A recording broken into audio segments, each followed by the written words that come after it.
ٹانک میں دشمنوں کا وار، کوٹ والی کے مقام پر گومل تھانے کی پولیس بختر بند گاڑی پر فائرنگ اور دھماکہ۔ ایڈیشنل ایس ایچ او اسحاق سمیت 6 پولیس اہلکار شہید۔ پولیس کی بھاری نفری موقع پر پہنچ گئی، علاقے میں سرچ آپریشن جاری۔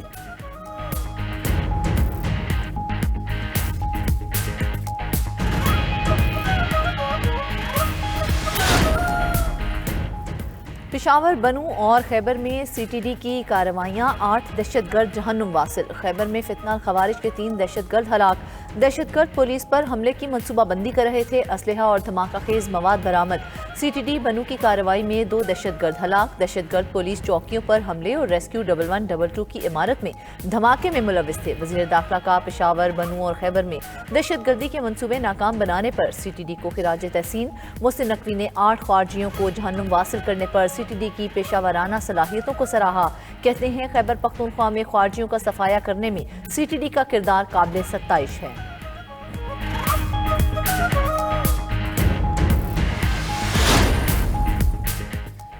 صدر مملکت آصف علی زرداری نے اسلام آباد لوکل گورنمنٹ آرڈیننس پر دستخط کر دیے۔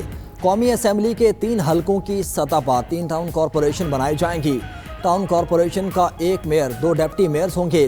ہر ٹاؤن کارپوریشن میں یونین کونسل کی تعداد کا تعین وفاقی حکومت کرے گی۔ ہر یونین کونسل 9 جنرل کونسلرز 4 مخصوص نشستوں پر مشتمل ہوگی۔ کارپوریشنز کی مدت 4 سال ہوگی۔ کاروبار اور ایکسپورٹ میں اضافے کے لیے ایمرجنسی اقدامات، آئی ایم ایف سے نئی ڈیل کے بغیر زر مبادلہ حاصل کرنے کا پلان۔ پلاننگ ڈویژن کی متعلقہ کمیٹی نے منصوبہ فوری اصلاحات کی منظوری دے دی۔ ٹیرف کی تشکیل نو کے ذریعے موجودہ ملکی ایکسپورٹ کو 30 سے 60 ارب ڈالر حاصل کرنے کا 3 سالہ منصوبہ شروع کیا جائے گا۔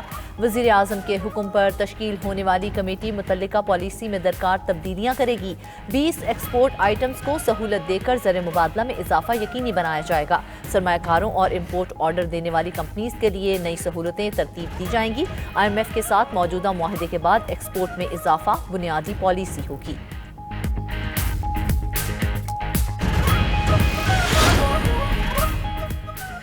حکومت کا بجلی کے اوسط بنیادی ٹیرف میں اضافہ نہ کرنے کا فیصلہ۔ نیپرا میں وفاقی حکومت کی یکساں ٹیرف لاگو کرنے کی درخواست پر سماعت۔ چیئرمین نیپرا وسیم مختار کی سربراہی میں نیپرا اتھارٹی نے سماعت کی۔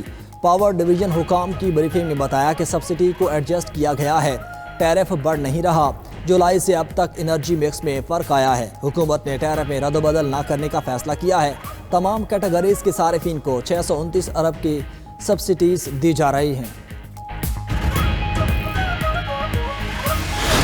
ایران کے خلاف بہت طاقتور آپشنز پر غور کر رہے ہیں۔ فوج ایران کے معاملے کو دیکھ رہی ہے، اپوزیشن لیڈر سے رابطے میں ہے۔ تہران ہماری ریڈ لائن عبور کر رہا ہے۔ احتجاجی صورتحال پر ہر گھنٹے میں بریفنگ دی جا رہی ہے۔ امریکی صدر ٹرمپ نے میڈیا سے گفتگو کرتے ہوئے کہا، ایران مذاکرات کرنا چاہتا ہے، ملاقات کا انتظام کیا جا رہا ہے۔ ایران میں انٹرنیٹ کی بحالی کے لیے ایلون مسک سے بات کریں گے۔ ادھر صدر ٹرمپ کو ایران میں کارروائی کے لیے فوجی آپشنز پر بریفنگ۔ ایرانی سیکیورٹی فورسز کو نشانہ بنانے، ایران کے خلاف سائبر آپریشنز اور نئی پابندیوں پر غور۔ امریکی صدر کو ایران کے خلاف ممکنہ اقدامات پر منگل کو پھر سے بریفنگ دی جائے گی۔ امریکی صدر نے ایران میں مظاہرین کی مدد کا فیصلہ کر لیا۔ اسرائیلی میڈیا کا پروپیگنڈا۔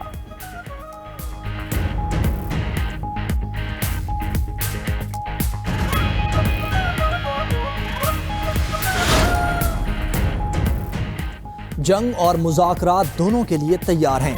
ایرانی وزیر خارجہ عباس عراقچی کا امریکی صدر کے بیان پر رد عمل۔ کہا، مظاہرین کے مطالبات جائز تھے، حکومت انہیں سن بھی رہی ہے۔ صدر ٹرمپ نے مداخلت کی بات کی۔ مظاہرے ٹرمپ کو مداخلت کا موقع فراہم کرنے کے لیے پرتشدد ہوئے۔ مسلح افراد نے مظاہرین اور سیکیورٹی اہلکاروں کو قتل کیا۔ کہا، پرتشدد مظاہروں کے بعد کی صورتحال اب مکمل کنٹرول میں ہے۔ انٹرنیٹ سروس دوبارہ شروع کی جائے گی۔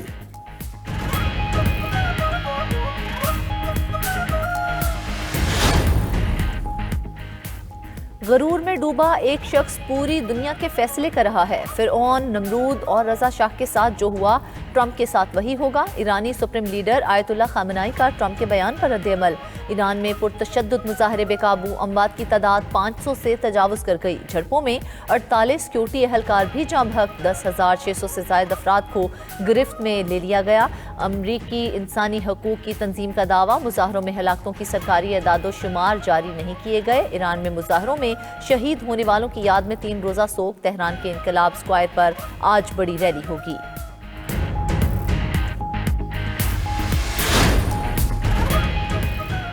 اقوام متحدہ کے سیکرٹری جنرل اینٹونیو گوتریس کا ایران میں مظاہروں پر گہری تشویش کا اظہار۔ ایکس پر پیغام میں کہا کہ ایران میں مظاہروں کے دوران تشدد اور ہلاکتوں پر صدمہ ہے۔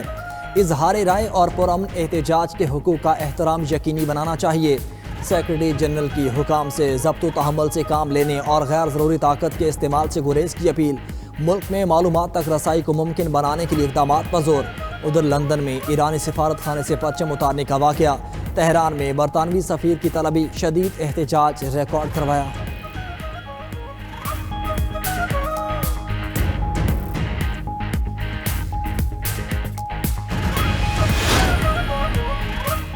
دہشت گردوں کا کسی مذہب سے کوئی تعلق نہیں۔ قومی پیغام امن کمیٹی کا مقصد امن کے پیغام کو پھیلانا ہے، ملک سے دہشت گردی کا خاتمہ کرنا ہے۔ فتنہ الہندوستان اور فتنہ الخوارج کو بیرونی فنڈنگ ہو رہی ہے۔ وزیر اطلاعات عطا تارڑ کا قومی پیغام امن کمیٹی کانفرنس سے خطاب۔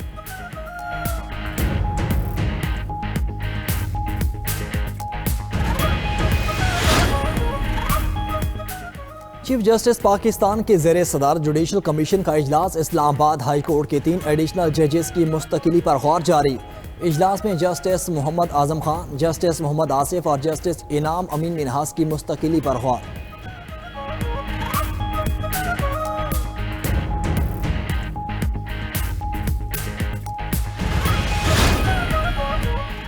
قومی اسمبلی میں اپوزیشن لیڈر کے تقرر کا معاملہ۔ تحریک انصاف محمود اچکزئی کو اپوزیشن لیڈر بنانے کے مطالبے پر قائم۔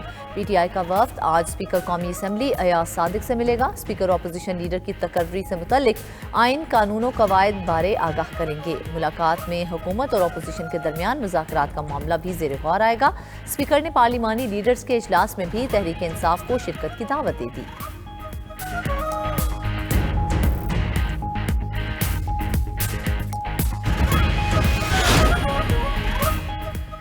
فساد گروپ ہمیشہ ملکی حالات خراب کرنے کی کوشش کرتا ہے۔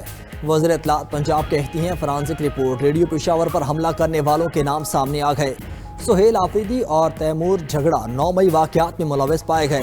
نیوز کانفرنس کرتے ہوئے عظمہ بخاری نے کہا وزیر اعلیٰ کے پی کراچی کی سیر کو نکلے ہوئے ہیں، ان کا کام میڈیا کے ساتھ بدتمیزی کرنا، لوگوں کو مارنا ہے۔ سہیل آفریدی نے مزار قائد پر حاضری دی۔ امید ہے انہوں نے جناح ہاؤس کو آگ لگانے پر بانی پاکستان سے معافی مانگی ہوگی۔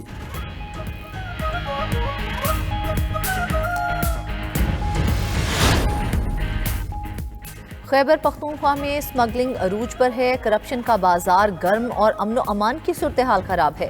صوبے میں گورننس نام کی کوئی چیز نہیں۔ وزیر اعظم کے کوآرڈینیٹر اختیار ولی خان نے کہا تحریک انصاف کی حکومت کرپشن کو جرم نہیں سمجھتی، صحت کا شعبہ تباہی کی طرف گامزن ہے۔